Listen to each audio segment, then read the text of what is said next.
All right, guys. So it's a balmy 40 degrees out. So it's warm enough to do some work. So we're gonna go over some gap filling. So Tyranid Warrior's chest here. Got that together. And as you can see, we've got a little more light here. Some gaps. I'm gonna show you my way of filling it. I use the Sprue Goo stuff, and I mentioned it before. Take your old bottles of Tamiya Thin, and normally when it gets down to like this level, obviously I'm holding at an angle, but when it's down to like, non-existent amount, take your old sprue pieces and just chunks and stuff, stick them in there, and it will be dissolved.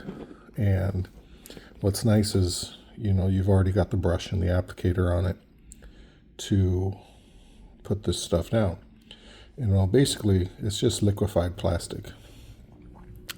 So now we can come in, and I'm just going to put a bead of this stuff along that seam on both sides, and it's very forgiving. So if I get a little over, it's fine. These little string bits, you can see here, will come off.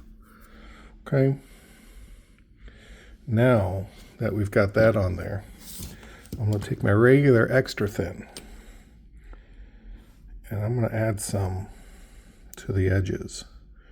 And what this is going to do is this is going to keep that Sprue Goo soft. It's going to keep it pliable. And I'm going to even this out with the extra thin so that it remains movable and can fill in that gap.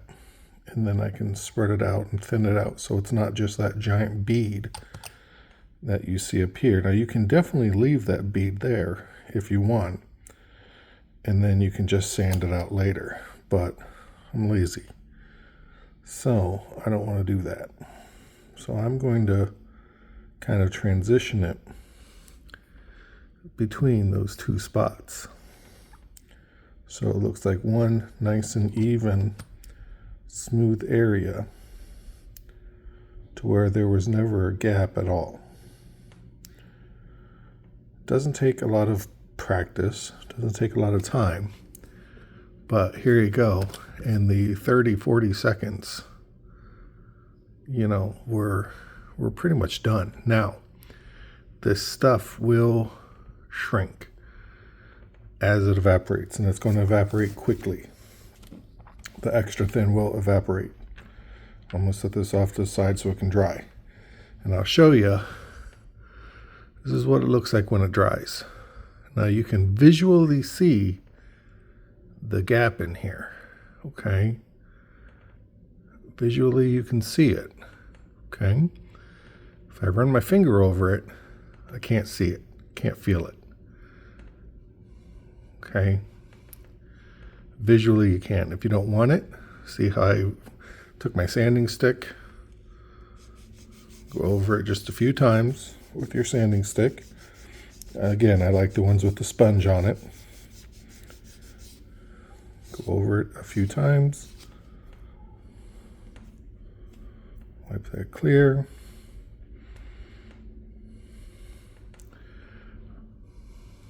Where's your gap? Okay. And this isn't super glue. This isn't just two parts that are now joined together. These are welded, melted plastic together. So it's one cohesive piece. It's not going to break over time like super glue will. It's actually two pieces of plastic that are now melted together. That's why I love extra thin. If I have the option, I'm using extra thin on everything. That's why I don't enjoy the metal models, the pewter models and all that. I don't like having to use super glue on it. Excuse me. Because it will inevitably, just through normal wear and tear and just through time, it will break. And it will snap off. But through here, we've got it. Now here's the leader piece.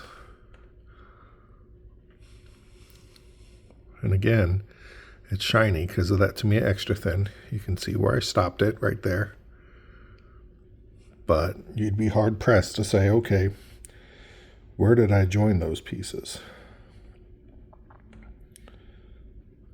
There's a little bit of gap right here in that corner.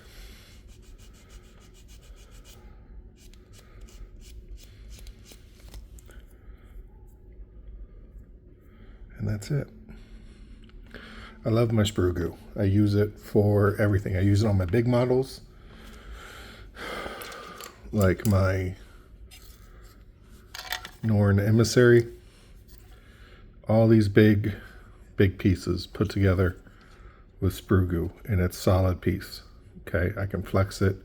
It's not going anywhere. The only piece on here that's not Sprue Gooed on, and it's green stuff, and it's a big old blob, is the head, because there wasn't enough contact while it was painted up to use the Sprue Goo, or just the regular Tamiya extra thin, because he was already painted up. So I put a big old glob of green stuff in the neck and the chest and put it together so that it's one solid chunk. Okay, if you can't go wrong with that Sprue Goo. This stuff, I mean, it's made just with your empty sprues. I would take off just chunks of it. Like over here, I've got this corner of it. I take my old, useless nippers, take that off, cut that down again, just because it's hard to put a right angle down a straight thing, and drop that in there. And over the course of a day or two, there you go. And then I just add, as I go through extra thin, I add more sprue pieces to it. And that's why I have such a large amount. I just added more to it. I mean, you can buy, some people buy acetone and do, I saw one guy had a giant bottle of the stuff. Uses it for making terrain pieces and stuff like that. I mean, sky's the limit with the stuff. You have those options. I just like welding large pieces together. I showed you how in the previous one, how you can make the legs with the Sprue Goo. Get some dynamic poses, especially on organic models. It makes them look a little more realistic. But yeah, quick thing on that. Next video, I'm going to talk about the Combat Patrol magazine, Hatchet magazine. I got to figure out how to embed a URL into here so I can link to them. But I'm going to talk about that in the next video because I think it's pretty important. So, all right. But yeah, quick little update video. Getting the rest of my warrior bodies done today. Since it's a nicer day out, I can get the heat on and do some work out here in the garage and not be completely uncomfortable. So, all right.